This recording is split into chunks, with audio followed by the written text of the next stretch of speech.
you? God, I cannot get it with this. I cannot get with my computer today. Anyway, well, hey folks, another episode of Off the Rails with James and Jess. I am James, and if you're watching this on YouTube, you see the person to my is this should I orient my camera the correct way for YouTube? Does it really matter? I mean, I can read what's on your shirt, right? I don't know, but I'm just like, you're this way and I'm this way. You're this way, I'm this way. But I mean, if it doesn't matter, it's all good. Let's go ahead. Sorry. We can still see. I mean, we can still see you there. So, in case you can't tell, Jess once again is not with me today. She is putting out fires, figurative and literal, with the score there and Bess and all that fun stuff up there. So, she'll be back with us at some point, but we got to let her handle that business first. But in case you can't tell, I've got myself a guest today to my, I don't know, am I pointing to you, Omar? Is this this side? Why am I holding a chopstick today? So you're underneath me, so I don't know which direction you're pointing. You know what? So she's, the way I'm looking on my screen, she's to my left, to my right, but who cares? Before I introduce her, y'all know the deal, listen to, we're available everywhere you get your podcasts available. And if you're listening on Apple, just search Off the Rails, James and Jess. Look for the picture of the cute little red train on there, just kind of crashing off the rails. That is me and Jess. But as you can see tonight, I don't have Jess today. I've got joining me from some undisclosed location in Atlanta, Georgia, the home of those delicious praline pecans, sweet Georgia peaches, Choke City, USA. Well, I can't say Choke City, USA because Little John did say if Biden was able to get elected, they don't want to hear no more about that 28-3 mess because they just pulled it off there. So that's okay. I love it. Yes, they did. I love Atlanta. So joining me from Atlanta, co-founder of Herpes Could Never, my old classmate from high school, which I didn't know she was. I didn't know you were a classmate of mine at Male. I didn't know that either. Well, there you go. Small world, right? It is my pleasure and honor to bring to you the lovely, the voluptuous, the very toit Amber Spratt-Jones. Amber, that intro. Did I do okay, or did I need to give you more? It was amazing. No, that was perfect. That was just enough. Are you sure that was just enough, or do I need to give you that more? Was like the perfect amount. Okay, fine. And of course, shout out Tony Baker, because I got my other assistant here. I got my other co-host here, Water. You know what I'm saying? There you go. If Jess were here, I would tell her, this is what you need right here. You don't need the Botox shots or the face or the lip injections. This is all you need. It's all the H2O right there. It's all you need right here. Water, like Tony Baker says, water is the only thing that's actually here for you. Like Amber, I'm pretty sure but listen, Amber, when that guy ghosted you, and we'll get into that in a second, the water was there for you when that happened. Okay. Yes, one of the few things. Listen, when you was taking your shower and you were sad in that shower there, who was in the shower to give you that nice warm hug, tell you, hey, it's gonna be okay. Water. Water. Be like Tony Baker says, drink more water. And listen, we're both from Louisville, so we all know how great water is, right? Award-winning, our delicious tap water. Top 10 fresh tap out the tap. I mean, Amber, how much water you be getting in on a daily? I literally used to get in about a gallon. Now it's gone drastically down, and I'm ashamed because I don't know. If I don't know, that means not enough. So I'm recommitting myself to a gallon starting tomorrow. Why it'll take long for the switch to flip. I just can't get a gallon in today because I'll be going to the bathroom all night. Well, that's the idea. If that means you hydrate. When I was it's kind of funny that we talk about water here because we're both Air Force folks here. And yes. Do you remember in basic what they would tell you about the importance of hydration? Hydrate or die, right? Do you remember the speech that you would get that they would give you? Let's go all the way back to basic training, Lackland Air Force Base, right? Lackland Air Force Base. Mm-hmm. We get up. It's like 4 or 5 o'clock in the morning and do our morning PT. What's that? What's that thing they tell us about water? Drink how much? What is it? Come on, you remember? I don't remember. All I remember is our canteen had to be empty and we had to hold it above our head in order for us to leave. So that was a whole lot of water I was drinking, but that was about 20 years ago. But we had to drink water before we ate. I also remember that too. So yes. So you remember the 3 glasses of water you had to drink before you could even sit down to eat. Yes. Okay, so they must have changed that for me there, because as soon as we were able to sit there, we just pound the 3 glasses of water and then we just shove everything down the throat there. Oh my gosh. What do they say? Well, to answer your question, it was 1.5 to 3/4 canteen an hour, no more than 8 canteens a day. Does that sound? No more than 8 canteens a day sounds very like familiar. Shoot, I mean, but so that's what I'm doing there. You know, that's why you got the, and you know what's funny? I was actually listening to Tony Baker's Verbal Cardio podcast, and he recommended a app to use there to remind you to drink water. And according to my height and weight, I should be drinking at least more than a gallon of water a day. I think it's like a gallon and a half for me. So how much do you get in? Well, I'm usually trying to get in about a gallon and I'd say a gallon and maybe a quarter of water a day. I'm, of course, I'm hitting the multivitamins hard. I'm trying to do meal planning and everything. So especially with those multivitamins with them B vitamins in it, right?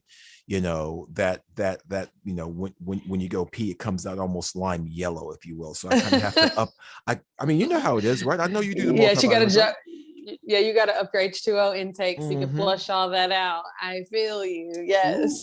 Oh, so let's get into this here, Amber. So I want to talk with you about the business you started. But let's rewind the clock back a little bit. You are a native Louisvillian like myself. Yep. You went to Male like me.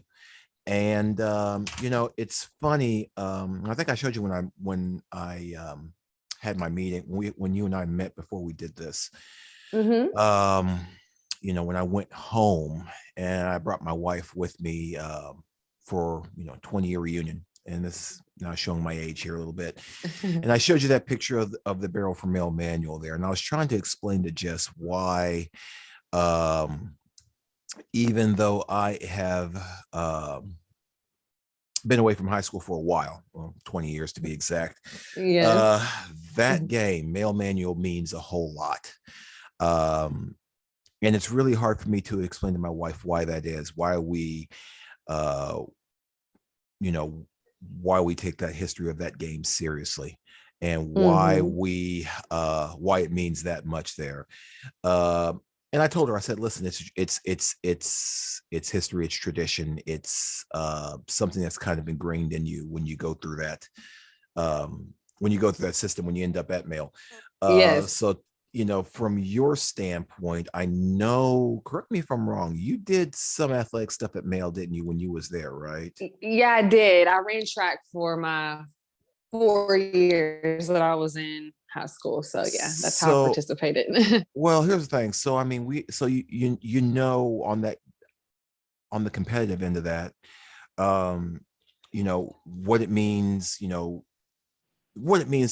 how much it hurts and what it means to actually win that game and actually never lose to manual. Tell me a little bit about your experiences. And I try to tell Jess about this. And I try to explain that to my wife. Explain to me some of your experiences and some of your memories you had, during Male manual week and during that game itself. Definitely. So I went to high school in 1999 to 2003. Those are the 4 years I spent at Male. And so I had a classmate by the name of Michael Bush, who most of the people who exist in Louisville know who he is. He was pretty good. Yeah, we tried to get him on the pod. He's ducking me like he owes me rent, but that's okay. Well, dang, I might have hit Mike up. I can definitely message him. Lord, so our college career, my high school time, not college time, high school time was interesting on the athletic side because we were really good in both the main sports, basketball and football specifically. Really all 4 of our years. So I just remember that was the week of the best pep rally. That was the week of the most spirit being shown, like camaraderie, and it really, like, your classes really came together. Like freshman class, there might have been all these cliques. You might have had all these cliques, but during Man Manual Week, everybody was really on one accord. So it was really special. And that's definitely something I still love to, like, I get high school spirit about now. So all these years later. So for your wife and your podcast co-host, it just got to be something what's understood don't got to be explained.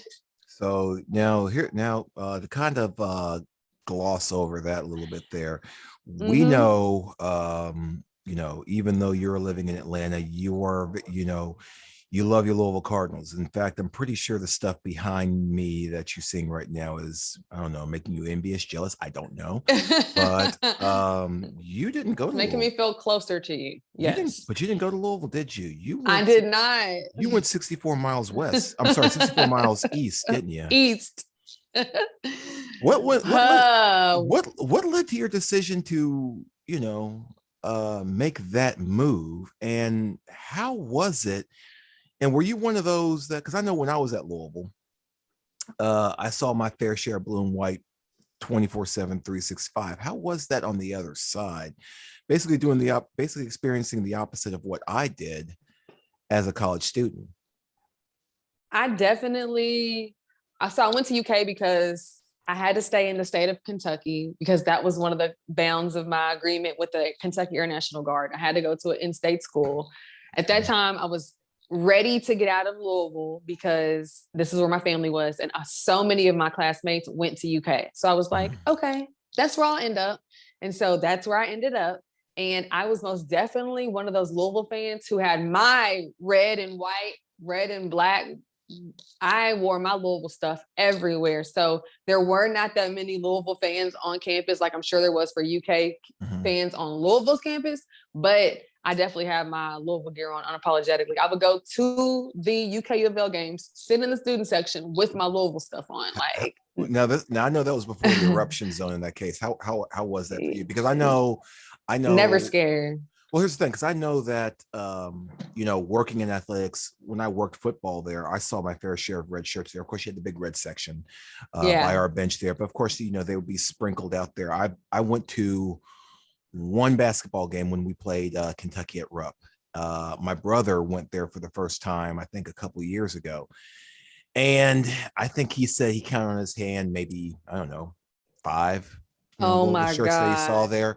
So oh my God, I was at the football games, not the basketball games. So okay, that's fine. So I was going to say, either if you did that for basketball, either you were incredibly brave or just really, really dumb. Because I don't go into Rupp Arena. so let's just kind of go into the reason why I invited you on here. So okay, so this is where things are going to get, we're going to try and make folks laugh. I'm going to try and make Amber laugh the best I can, but things are going to get really kind of, I don't know if you want to call it spicy or whatnot there, but it might get sort of kind of serious there. So, we've seen the post there. You talk about, how important, and of course now with COVID and everything that's going on there, self-love and mental health is incredibly important, but let's rewind the clock back to around the time when you really started to see that there. Because I mean, listen, when you had your situation here, you told me you were dating a guy and he ghosted you there, and you said that you, on the outside, you felt great, but on the inside not so much. Because let's be real here, some of those earlier pictures there, you were, listen, if Hannibal was out there, he'd be like, man, I'd eat that liver with some fava beans and a nice Chianti, right? So okay, so credit to you if you were feeling different on the inside, you did not show it on the outside there. So take us through the beginning of that. You told me about, you met a guy in Chicago, something happened, and how this transformation happened. So kind of walk us through how that all came about. I just made a YouTube video today titled 3 Things I Wish I Knew Before My Herpes. And I don't know if it was in that video that I said that, or no, what I've learned dating since I've had herpes. And what I said was, yeah, you saw what I looked like on the outside. You saw the outside, but the inside was very much insecure, self-conscious, still seeking validation. That's where I was at my life at that point. I thought because I had it looked good on the outside, that it was all good on the inside. And so even when I met, one of the things I do with my girlfriends is we nickname our guys depending on, we got a little roster going on. So his nickname was Chicago. He lived in Chicago, so it wasn't that much into that nickname. But okay, when I met Chicago, I was insecure and low. My self-esteem was low. And that's why I was able to even fall into the trap of dealing with him, because there were red flags with him before he ghosted me. So I just chose to ignore them and kept going. And that's how I ended up in the situation where I didn't have to stop talking to him. He stopped talking to me. Right.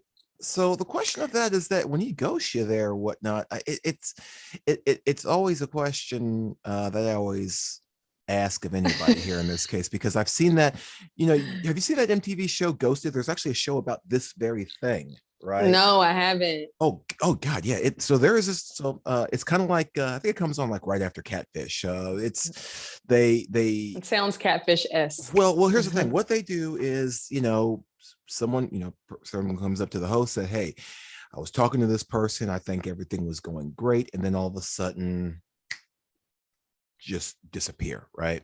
Yep. And and the purpose of that show is they track this person down. They invite them to come face to face with this person and be like, what, and, listen, why did you ghost me? What was the cause of, you just saying, just disappearing, right? And, whether it be for TV or for real, they give the reason, and they, of course they give them, they take out their cell phones and they say, hey, listen, are you going to decide, we're going to let you decide one of two things. Either you try and work it out or you're going to go ghost, right? So the question, and some of those shows there, I'm telling you, you need to watch this. If you got DVR, check that out there, right? So, okay. My question to you would be this: did you ever get that? And I guess that was a way to kind of get some closure on, I think that was the end game of that show in particular. It sounds to me, did you ever get that closure from him? No, I didn't, but I did talk to him after he ghosted me, but I was talking to him, calling to tell him that he gave me herpes. So like when he ghosted me, there was like this dead period. There was this dead zone of, we weren't talking anymore. And so I blew his phone up the day I found out I had herpes, like ready to cuss him out and tell him he gave me herpes. And so he did answer then. And so I didn't necessarily get closure for the ghosting part, but talking to him again and just being in communication with him was the form of closure for me. Okay. So it sounds to me in that case there, your diagnosis actually came from him in this case there. Now, usually when someone gets that particular type of diagnosis, let's just be real here. A lot of times there's this feeling of, I want to say, in most people's case, it's panic, despair. You haven't done that there. And that is something that is very endearing when it comes to you in this case here. Tell us about your mindset when you went through that, and how did you attack that? And, how did you get to this point now where you're just like, what, this is not going to define me.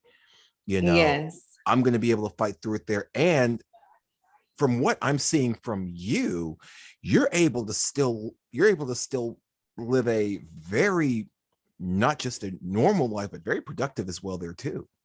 Yes, I did. I was just filled with despair, devastated, heartbroken, like on my floor, literally, figuratively, literally at my lowest of lows when I got diagnosed. So where I am now and where I was, there is a far cry between the two. So I very much felt the herpes stigma when I got diagnosed. I was screaming and cussing him out and crying. And now I can say I'm not 100% sure that he gave me herpes. I thought he did at the time because that's how little I knew about it. I thought the last person you were with is the person who gave it to you, which that's not how herpes works. And so now I don't even say he gave it to me. I'm more so leave him at he ghosted me. I don't know where my herpes came from, but I was very much broken and depressed and sad about it. But I realized in that sadness and depression, I had one or two choices. I was either going to wake up every day and this be my reality, or I wasn't. And I don't know what that looked like. The possibility of the other option didn't look, I don't know what that meant. I was scared to think about how sad I was and depressed I was, that I didn't really care if I lived or not.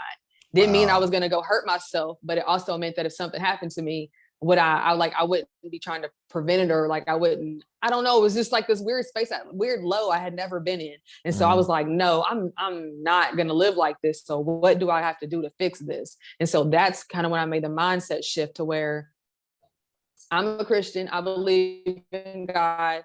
And as in my faith helps me understand that, the God that I serve makes no mistakes. This is what I held on to. This was the catalyst for me breaking the stigma. God makes no mistakes. So this was not a mistake from God. Even though I didn't understand it, even though I didn't choose this for me, this did not happen to me by mistake. So what can I do? I can choose to accept that this is exactly how it was supposed to be for me and dig deeper into that acceptance, or I could be in denial and reject and say, no, if I could just go back a few more days, or if I would have just not messed with him altogether, or if I would have just, all these scenarios playing in my mind, instead of feeding into those, I decided to say, this happened for intentionally. What can I do to learn from it? And that's what kind of changed everything. So you basically kind of took it as, you know what, don't take the aggression out or the anger out on yourself. Just kind of take it as a lesson, right? I mean, and for a long time, I took it out on myself. I was so hard on myself. I was so mad at myself. I had to forgive myself for making those choices. I had to forgive myself for the version I was when I wasn't showing up as my best self. I had to acknowledge that I never thought in my life that I would ever get herpes. And so now that I had it, my reality was so much further than what I could have ever conceived in my mind. That kind of threw me through a mind as well. So I had to deal with all those things, but definitely forgiving myself was a major key. So you go on to this part here and you decide, you know what, how can I help others? And thus, from what little I could see there, herpes could never was somehow born from this. Tell us a little bit about, how that got started, what your mission is in that case there, and how you're trying to affect others as far as trying to have that same mindset that you've developed there. Because it sounds to me, it's really a situation. It sounds, from what I can see, this is a deal where you're definitely really trying to help others. And yes, I'm a firm believer in one of those, I actually just saw Spider-Man No Way Home today. And one of the things that was said, I'm not going to spoil it for anybody if you haven't seen it yet there. Yeah, don't spoil it. I will give you till Thursday. Today is Sunday. I will give you till this upcoming Thursday before I start spoiling stuff on the next episode. But, one of the things that was said was, when you help someone, you help everyone. And I think that's one of those things, I'm starting to see that coming from what you're doing and the work that you're putting in. So if I recall there, you started this in Louisville, and it's really started to really kind of start to grow and manifest there. You started with the YouTube channel, and now you're really starting to put this into something really big there. So just walk me through how that came about, how that's born, and what you're really trying to do when it comes to helping folks that are having the stigma that, so that they don't, I guess, in a way, have the same effect that you have there, where it's just like, listen, the diagnosis sucks, but it's not the end of the world. Yep. Yeah. It started from my YouTube channel, and that started from me coaching. So I became a certified life coach. And one of the topics I chose to coach on was being diagnosed with herpes. Right. And so I started coaching people privately And in our conversations, I just heard the same thing. Women were staying with guys because they knew that they had it. Women were feeling like they didn't have any options. Men were feeling like, I just overwhelmingly this negative, low vibration from people diagnosed with herpes because they felt like their life was over. So after months and months of doing that behind the scenes, I was being built up and prepared to put my story on YouTube. And so God put it on my heart to share my story on YouTube. Mm-hmm. I had no intentions on making this a business. I had no intentions on Herpes Could Never. I had no intentions on any of this. All I was doing was being obedient because I heard God say, just like you said, I can help a lot more people if I just share my story. Like, I'm helping the people who know about me, but just imagine if I put this on the free internet. Mm-hmm. Look how many people are going to be able to listen to this. And so that's what I did. And so when I did that, a month into making that video where I basically shared my story, I got a DM on Instagram from Shayna Singleton, who is the herpes goddess on TikTok, who had over 150,000 followers on TikTok at the time, and say, hey, Amber, I want to break the herpes stigma. I saw your YouTube video. I love it. I can tell you with it. If you're trying to do it, hit me up.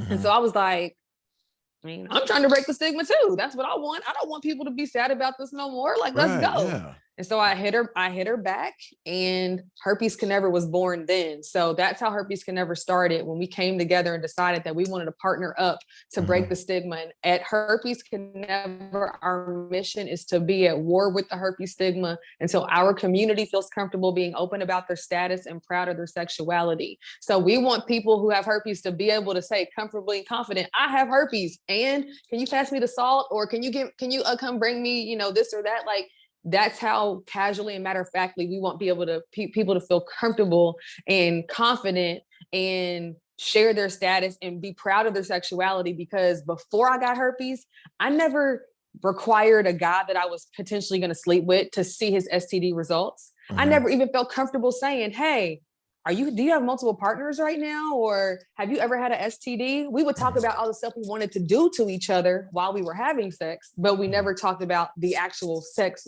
beforehand. But now that I'm on this side of my healing, that's a requirement for me. And so herpes allowed me the opportunity to be more responsible with my sex life, and I wouldn't trade that for the world. So that's how Herpes Can Never got started. So you're currently based out of Atlanta, and currently you were in Louisville. You started that there. Tell me about some of the dealings that you guys do down in the Atlanta area. I mean, first off, like I tell folks all the time, it seems like everybody that wants to leave Louisville, Kentucky, they're either going to Atlanta, Georgia, or they're going to Florida, or they're going to Miami. I mean, I get it. I get it. I get it. Atlanta's the Black person capital of the world there. I get it. And you know what? If given the opportunity, I would probably, no, I wouldn't there, because I don't have the patience with the traffic. How you handle, I wouldn't move there. I mean, I live there, but I wouldn't move there. I stay in with family there. That's why I'm there, because it's a bedroom, not a couch to sleep on, because I actually have my own room, but was for me to get out of Louisville. But the fact that you're able to handle that traffic on a daily basis there, you're a better woman than me. So tell me about some of the, some of what you guys do, what a day looks like as far as this business goes. I know you have the YouTube channel put out there. What else are you doing out there? We are talking that you go and do seminars. Are you doing, events? Tell me about some of your day-to-day stuff that you guys do on a daily. For sure. So my business partner is located in Florida, actually. So we do all of our stuff virtually. Mm-hmm. And so we're on live on Instagram 3 days a week. We also have a Clubhouse room where we go live inside our Clubhouse chat. Mm-hmm. And we are about to kick off our membership that launches on January 1st. And so we are putting together a membership for people who are herpes positive, who want to continuously gain knowledge and resources, and to build this and foster this community of support, because it does take a community. When you get herpes, you feel like you're alone. You feel like you're the only one who has it. You feel like you're scared to death to tell anyone else because you're ashamed, but not realizing when you open your mouth and tell somebody you have herpes, there's a good chance that person might say, I have it too, because that's how common it is. So on a day-to-day, we're literally creating content. We are hosting lives. We're putting together right now a disclosure ebook on how to disclose anything, not just your herpes. So we're writing books And our first public appearance will probably be in New York. It's going to be in May of 2022. We're the keynote speakers at a conference that someone in our community is having. So that'll probably be our first public appearance before we go on tour next year. So everything's virtual right now, but we'll see how things shape up. But that's the day-to-day. I mean, creating content and resources and just making ourselves available for the community. So the kind of, and I'm a life coach. I life coach as well. I mean, so there you go. So you're kind of a triple threat almost, right? Speaking of triple threats, when we talked before we recorded this, it's funny that today is Sunday and today is NFL Sunday. You are a huge Bengals fan. In fact, you're not just a part of the Who Dey Nation. You almost became a Bengal. When was this? When was this? 2000? When was this? 2000? This was 2013, 11, 12, 13. Okay, so let me ask you this: do you think you can still? I was in my mid-20s. Do you think you can still do it? Don't be humble. Probably not. I don't know. I probably could do it, but I probably couldn't because I have so many like tattoos and things that are probably against the rules, but I probably could do it. Yes. Like if I try again, I would definitely try again. Have you thought about, with you living in the Atlanta area, have you thought about going up to Arthur Blank and being like, hey, I want to be a Falcons dancer or a dancer for the Hawks or something along those lines there, and just being like, I may be a little more on the seasoned side here, and I'm saying, and I asked this because listen, exactly, I'm old enough to be probably like some of their mamas. No, listen, here's the thing. When I joined, and I tell folks this all the time, when I joined the Air Force, in my flight at basic training, I was the second oldest person in my flight. Really? Yes, I was. So when I got in, as folks are aware of, graduated from Male High School in 2001. I actually worked at, I marched in band there. I got sick of that there because there was no competition in college. So started working in athletics. Then all of a sudden, Adidas, the university ran out of money for me. So I needed to figure out a way how to, pay tuition and things like that. So, I was actually going to join the Marines because the guy I worked with was a Marine drill sergeant. And he actually called me. He goes, yeah, listen, you don't want to join the Marines. You're too smart for the Marines. Marines are for dumb people like me. Shout out to our Marine Corps guys, by the way. Yes. We see y'all. We appreciate what y'all do. we see y'all there. Whatnot. We're glad we're glad you guys enjoy our 5-star living, our 5-star dining, but we're not talking about that right now. Exactly. But, so I think I was 20, let's see here. I was 25. I think it was 25. Let's see, 1982 minus. I was the youngest in my flight. I went to basic training July 16th. I turned 18 July 13th. So I was 3 days over 18 the day I got to basic training. So you're on the other side of the spectrum there. So I was 25, 26 years old when I went to basic, and I'm keeping up with 18-year-old kids, sometimes 17-year-old kids there. So that's the reason why I asked that, is because, that's the reason why I tell that story there and leading into this question where I say, hey, listen, do you think that, you would even consider going to, Arthur Blank and be like, hey, listen, give me a shot. And if he gave you that shot, you still think you got it? No and no. What? No. Listen, Amber. This is a podcast here. You are not held by the restrictions of YouTube there, whatnot. The Bean Gals would be the only team I would ever dance for. I don't care what. That would be the only team I would ever cheer for. So that's why I would say no to that. But so let's say, and shout out to my Dallas Cowboy fans that listen to this. Let's say, let's say Jerry Jones came up to you right? And he was just like, all right, I'll Amber, be like, Derry, get out of my face. and he'd be like, hey, hey, Amber, how you doing? Listen, I seen your videos there, and I think you could be a world famous Dallas Cowboy cheerleader there, and you'd be world famous there. What do you say? You come on down to Dallas and you come dance for me there. You wouldn't take that. You wouldn't even consider it at all. I would now. I'm strongly considering that. I am obsessed with the Dallas Cowboys cheerleaders. Let me just put that on the record right now. I watch the show. I am fully invested in everyone, and so yeah, that would be almost too tempting. So I would say yeah, probably Jerry. So how would you? Oh hey Gunnar, how you doing? How did you go from like running track to actually wanting to dance there? Is there similarities between what you've done in track and field as to, or because I don't recall you actually dancing in high school, and I don't recall you being a ladybird. No, exactly. I didn't. Or UK dancer. So I had no dance experience. I just literally would watch them on the sidelines and was like, I can do that. Oh, so you went into this. So you went into this cold blasted then. It made it to the finals. Just wrong. So remind me again, what happened? So you made it to the finals of the Bengals tryout there.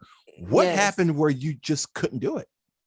So what happened was I would drive from Louisville to Cincinnati for practices and for all the stuff. And so the day of my final audition, there was a fatality accident and they had the expressway completely blocked off. And I literally missed the time. And what they don't play about being like on them dance teams and stuff, if you miss your time, you miss your time. They'll be like, thank you, come back next year, because that's how they eliminate some people. They're hoping some people be late. So it kind of weeds literally out of people. And that's literally what happened. Like I missed my whole ass audition and then I was like, how can I really feel bad? Somebody's like dead. And so I like struggled. I went through like this whole mind F thing because I was so sad. I have been going up there every freaking week for like 3 months.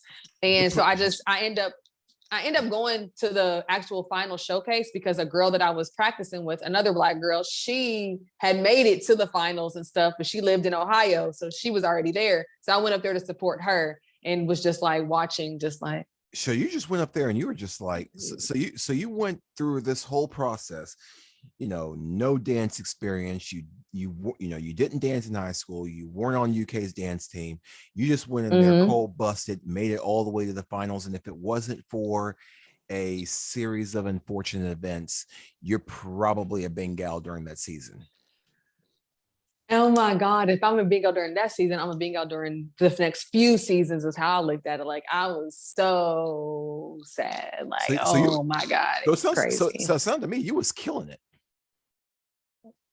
Yeah, I was about that life. I mean, it honestly is one of the easier teams to be on. I feel like leader who was like 47, I can make it too.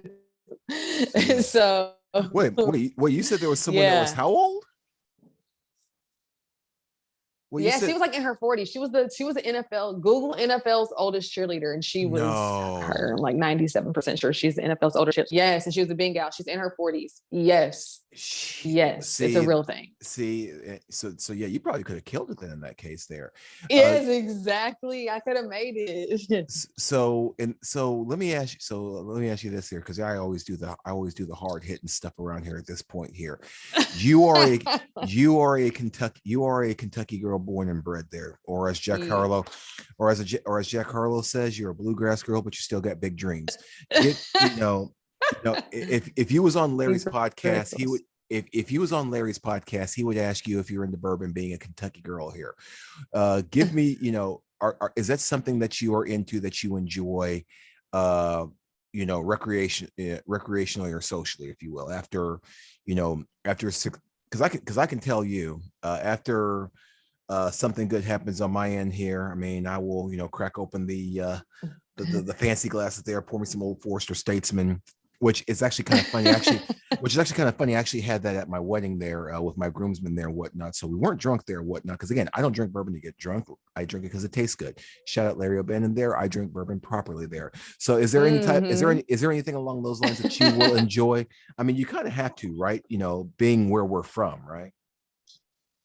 I mean, you think I just really got into dark liquor in the last 3 to 5 years as I've like turned into dark liquor, especially if you're from Kentucky. So I just really got into bourbon like very recently in my adult life. So I would be like a novice when it came to which ones I should like drink. But yeah, I am definitely a social drinker. When it is time to get social, I like to enjoy myself. But other than that, I am, yeah, like that's I'm a wine girl. Like that's my relaxed thing. Red wine. All right, give me your top 5 red wines then. Well, let me give you my number one right now. The Huber's Farm Blackberry. Blackberry bourbon barrel. See, we asked the hard bourbon barrel. We asked the hard and hidden questions on here. I don't make things easy for anybody we have on here. So that's gonna be my number one right now. Age the wine. They put them in bourbon barrels and it gives it this like rich depth that is so good. So I can literally like drink 2 bottles of the like easy. So that's probably my number one. Do you see the face that I just made? Like I just don't like anything.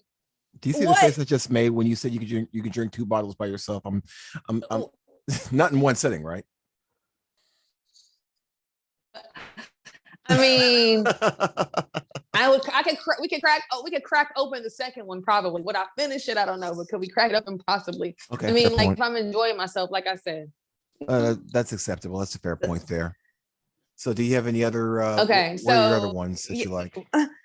I really don't know. I don't drink that much. Like I really don't, not as much as I used to. Like even just at home.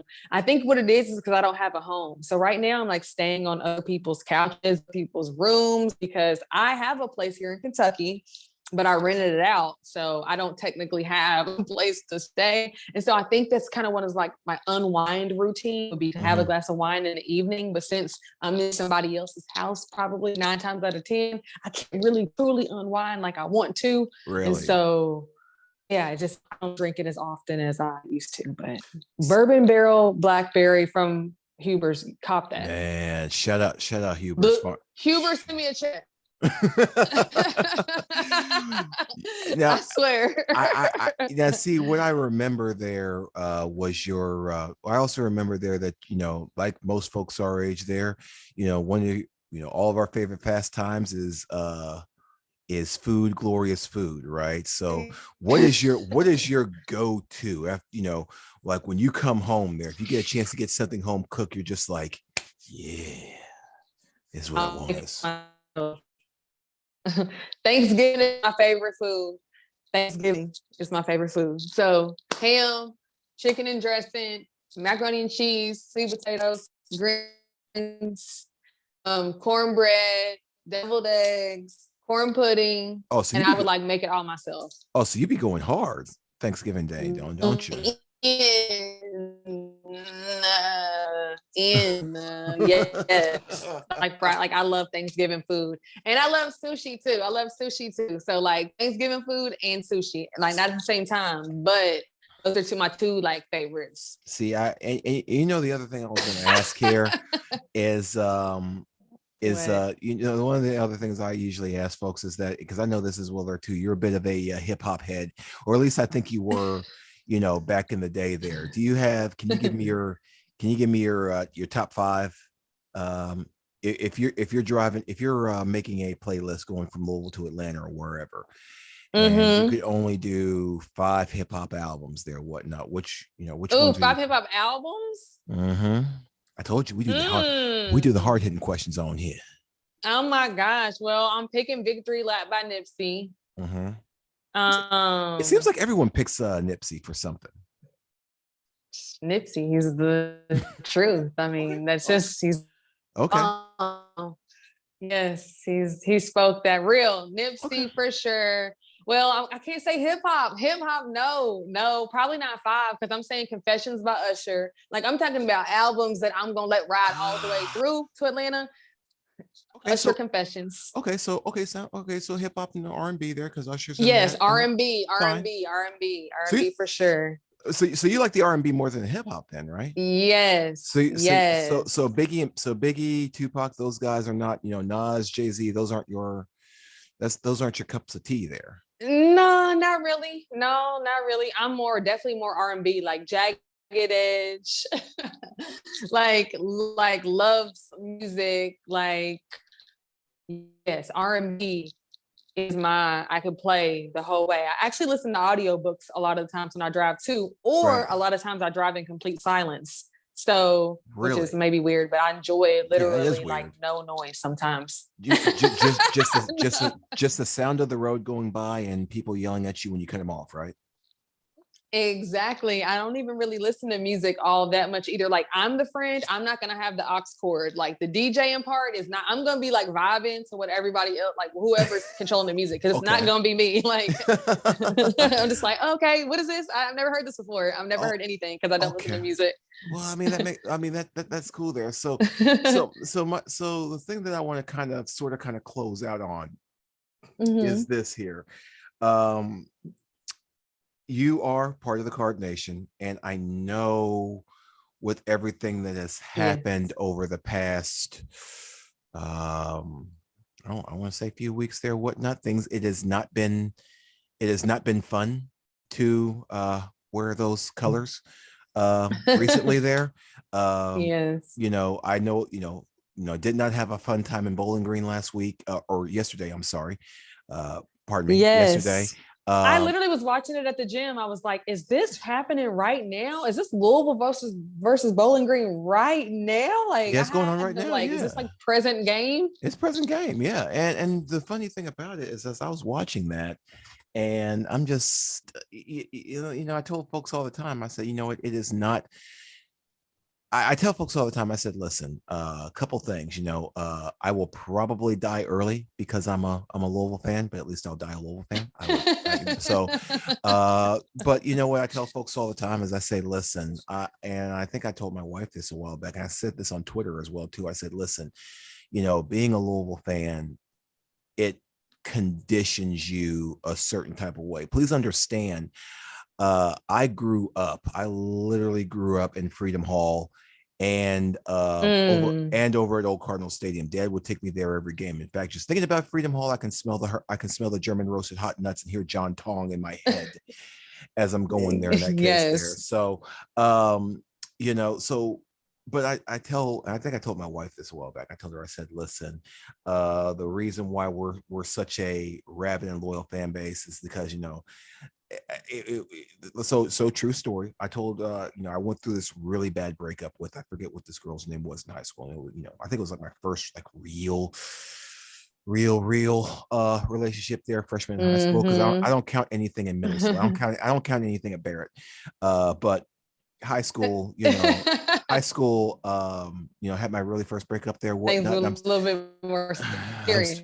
I'm starting to get a little more emotional thinking about that. Hey, Alexa, please play Can You Stand the Rain by New Edition, please, as we play that in the background here. But Yes. and I think it was and it just so happened the game I was going to was actually that Kentucky game where Derek Anderson came in, and he was just like, okay, yeah, you know what? Denny, you're not going to recruit me. Let me show you something here. Let me show you what you missed out on. He just went beast mode in that game. And I still have nightmares about it. But I remember I told somebody, I said, listen, the reason why we put up with this there, being a Louisville fan is just like any other relationship. The problem is they just never let you down. You know that on this date and on this time, there's going to be a game.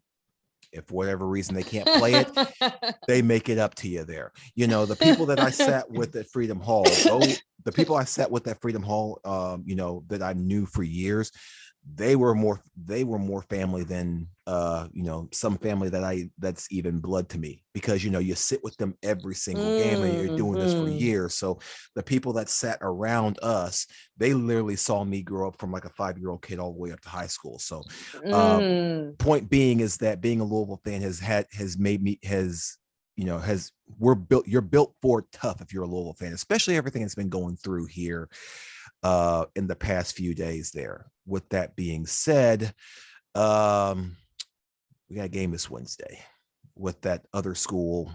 Well, I can't say they're 64. I can't say yeah. I don't know what you want to say because I Well, don't want to talk about them either. I can't say they're 64 miles east of us anymore because I live in Cincinnati, so they're about 88 miles south of us now, so from where I live. But you get the idea Yes. there, whatnot. I know you pretty well, and I know that you will probably still tune into that game Wednesday night. Are you still like most of us there, where Yes. that particular game just does things to you where you're just like, you get, because I know for me, whenever we play Kentucky, I get, there most of these, some of these gray hairs are from the Air Force. Most of them is basketball games against UK. I haven't seen a lot of wins in them in my life there. Do you get that agitated? Does it still give you that feeling where, your blood pumps a little faster, the nerves start ratcheting up there? Was it like that when you were as a student at Kentucky? Was it like that? And is it still like that even now? Yes and yes. Yes. When you are born a Louisville fan, I was born into a Louisville family. I have pictures as a baby with Louisville clothes on. So I've been a Louisville fan my whole life. When you're born into a Louisville family, the hatred you have for Kentucky does something that alters your DNA. So it's literally like every time we play UK, I want to win that game so bad. And I hate that the record is in their favor so much to where it's like almost expected for them to win, because in any given day, any given team can win on any given day, especially with that rivalry. So how you feeling about how you feeling about this Wednesday? I'm feeling like I'm going to ride for Louisville. I'm going to say that we're going to come out with the W, because why else would I? I'm always going to say that Louisville's going to come out with the W. We legitimately can. That's what your heart is saying, Amber. What's your head saying? Because I mean, right now my heart's saying, we got that chance there, but my head is thinking about what I saw in Bowling Green at Western Kentucky. And, mind you, shout out to the Western Kentucky Hilltoppers. My mother's an alum there. I have great relationship with those folks. I know, there. We don't want to just crap on them. Again, shout out to Western there. They're great folks there. Shout out to their 7'5" center. That's just tall for no reason.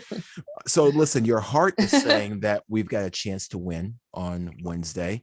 Yes. What's your head saying? Because listen, Amber, you of all people should know, you can't think with your heart. You got to think with the head on top of your shoulders there. So what's your head thinking? Given what you saw yesterday in Bowling Green, and probably what you also saw beforehand in previous games. Yes. Well, my head's saying it's gonna be an uphill battle. Just gonna leave it at that. I'm gonna leave it. Yes, I'm gonna leave it as gonna be an up in bad. Yes, a difficult battle, but not impossible. Because what if we mess around and win? And then I'm gonna say that I said UK was gonna win. I can't go out like that. So I'll go out being loyal more so than I'll go out being wrong. I'd rather be wrong. I'd rather be wrong in this one if it meant that.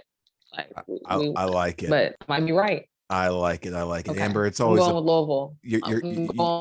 You're riding with us, right? I like it. The Cardinals. I like it. Amber, I know you got a ton of stuff that you got to do. So usually when I close out the show, I give folks that listen an opportunity, folks that join us, an opportunity to share how they can follow you, what you got going on with your life there, to kind of wrap it up and put it under a bow there. So I know that there are folks that follow you there, but for those that don't, to conclude here, how, tell folks how they can follow you, how they can keep up with you, and what do you got going on in your life? Sure. So you can find us at www.herpescouldnever.com. The word herpes, the word could, the word never, herpescouldnever.com. It's our full website. There you can see all of the resources we have there on YouTube. I am watching Amber. My name is Amber. So put the word watch in front of my name and you can find me on YouTube. And then on Instagram, I am my full government, which is Amber Spratt-Jones. And so that's the main places that I am: YouTube, Instagram, and our website. And what we have coming up is we have a full retreat that is scheduled January 29th and 30th. It's virtually, and it's going to be 2 days of how to break the stigma, herpes positive, and you want even more resources and dedicated time. We're going to do a live virtual retreat the 29th and 30th. You can get tickets to that by going to our website, www.herpescanever.com. And as I just want to say thank you so much for having me. I love that this is a hometown thing. The connection, the vibe, and I'm so grateful for what you do.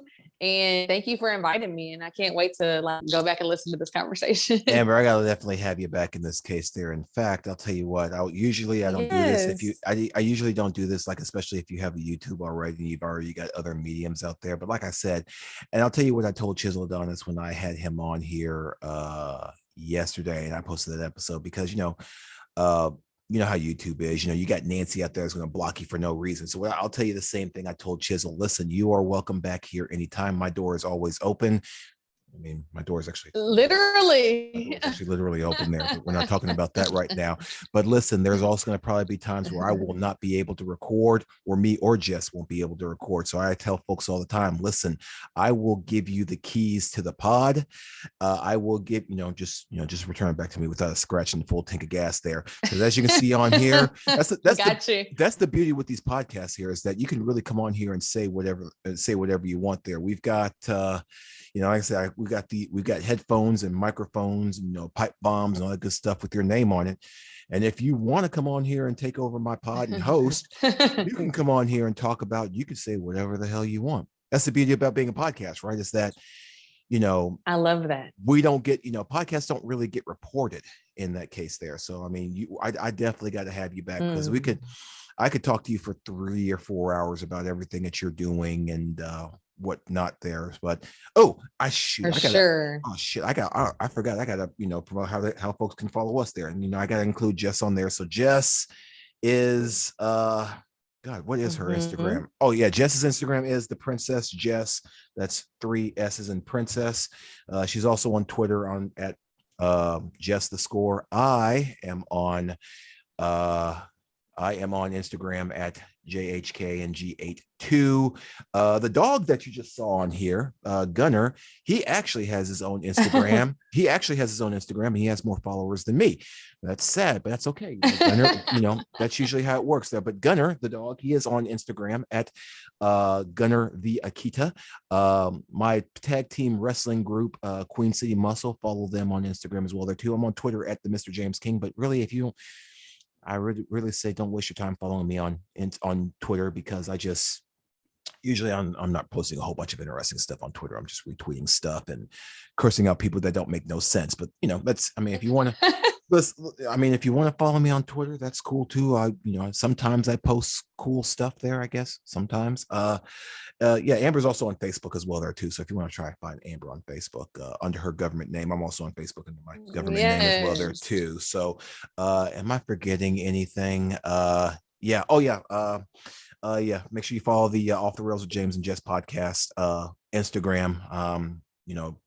Jess, love you to death, but you're keeping me from being great there. I need that login so I can promote stuff.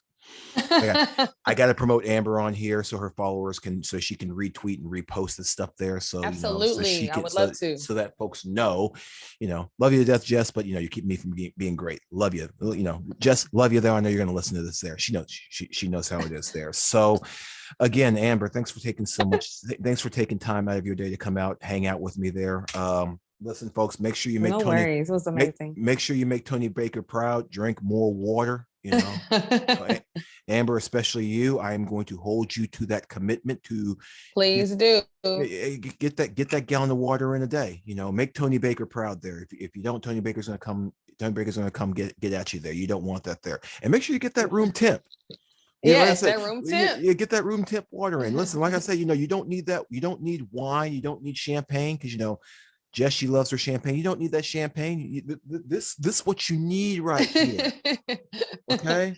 This is all you need. This is all you need right here. Is that water? You know, water is the only reason why we're here. So get that water in, drink that water. Jess, Jess will probably be back with us. Hopefully, if she can get everything under control up there, she's working her tail up there. We will look forward to having her back. I don't know, hopefully maybe next week, maybe after the holidays. But like I said, Amber, you are welcome back here anytime you want. Thank you for the invite. You are welcome on here. All you got to do is just send me an email. Up on it. Yeah, just shoot me an email, shoot me a message there. If there's things that you are just like, you know what, this is not YouTube worthy. I'm gonna put this on the pod. All you gotta do is shoot your boy a message. Be like, hey, can I get the keys to the pod? Yeah, sure, go ahead. Tell me what you want to record there. So, folks, this has been another episode. I'll probably have this up probably within the week or so. I might have it on later on this week because Chiseled On's his podcast was just up this. I just put his up yesterday. We don't want to oversaturate you because Amber's just you gotta let Amber marinate. You gotta let her marinate. You gotta let her steep in the